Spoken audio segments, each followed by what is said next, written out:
5 principles, actually, I should say introduction to economics students. For this objective, I'm going to share some content that I use in one of my principles courses. So when you see the introduction, the chapter number will differ, but the content is valuable. Most of my principles courses do a deep dive. However, your course does not. So we're going to go ahead and borrow the information. And if you have questions, please don't hesitate to contact me. I hope you enjoy this video. Thanks.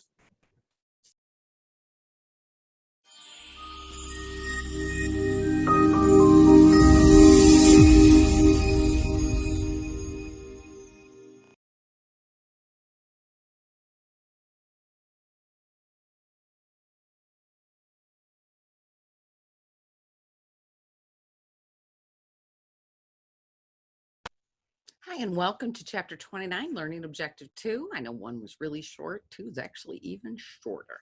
So let's go ahead and jump right into our PowerPoint slideshow. Here we go. All right.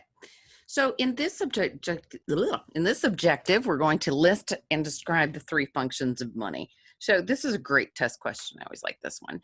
So if we talk about the 3 functions of money, the first function is a medium of exchange, and that's the one that we're almost familiar with.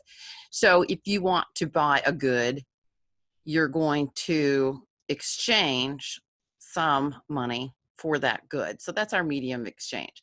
A unit of account is the worth of an object. How do you decide how much something's worth? And it's usually based upon the prices that people charge for that. Okay. A store of value basically says if you have $1 in 2020, and then in 2021, you still have a monetary dollar. We know inflation might kick in and some things might happen which erodes the value of that dollar, but on its face value, it still does say $1. So that's the store of value. So the 3 functions of money, again, good test question, medium of exchange, unit of account, and a store of value. Okay. All right, so that's the end of this particular learning objective. And so again, short, sweet, little clips. And then I'll see you back for the 3rd objective where we talk about the different kinds of money. And there's a great video that I have that takes a look at the difference between money versus barter. Actually, I'm going to show you the money versus barter one now, and then we'll go with objective 3. Thanks.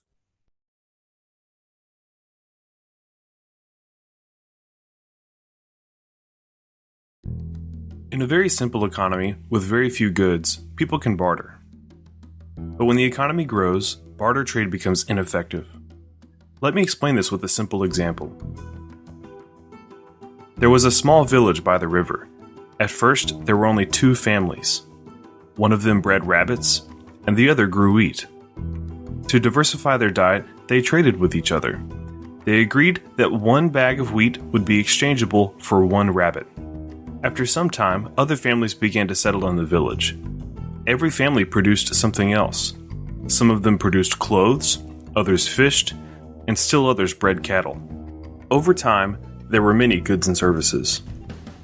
A shoemaker sent his daughter Catherine to get a bag of wheat. The girl took the shoes and went to the farmer to propose a trade. The farmer agreed because he needed shoes, and so they exchanged. The next day, the shoemaker sent Catherine again to get another bag of wheat. But this time the farmer replied, "I'm sorry, I don't need a second pair of shoes, but I will give you wheat for a box of apples." So Catherine went to the gardener and proposed to exchange the shoes for some apples. The gardener replied, "I never wear shoes in the summer. I won't be needing them for at least 6 months. I can give you apples in exchange for new horseshoes for my horse, though." So the girl went to the forge, but the blacksmith said that he will give her horseshoes only for a new pair of trousers. Finally, the local seamstress agreed to exchange shoes for trousers.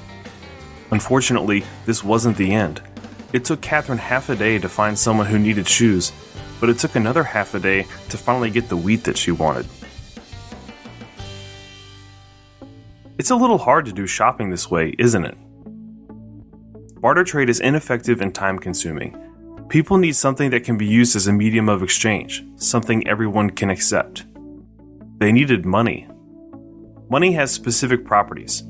It is a medium of exchange, which allows us to avoid the problems that Catherine had. It's also a unit of account and can be used as a measure of costs and revenues through market prices. Here are some characteristics of money that allow it to be used this way. It's durable, which means it should last a long time without breaking. It's homogeneous, which means that each unit should be identical. Portable, so that it's small enough that you can carry it with you. Divisible, so that you can make change. And importantly, it should maintain its value over a long period of time, so your saving would be worth the same even after many years. Throughout human history, there have been many media of exchange, like cattle, salt, or seashells. None of these lasted very long as money. Cattle, for example, wasn't divisible, interchangeable, or easily portable. It also didn't maintain its value over a long period of time. Salt becomes stale over time, so it loses value, and it wasn't homogeneous because one bag of salt could be better quality than another. However, one thing did emerge that had these qualities: gold and precious metals, which can be minted into coins or bars. Gold can be a medium of exchange and a unit of account. We can count up the number of gold coins something costs. It's durable because it doesn't corrode and it can last 1,000 years. It's homogeneous because all 1-ounce coins are identical and can be marked for purity.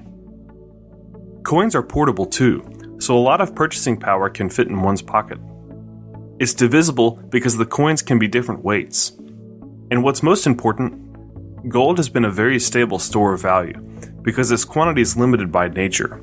Only a small amount of gold is mined each year in comparison to the quantity already in circulation. Because of these properties of gold, it has served as money for most of human history.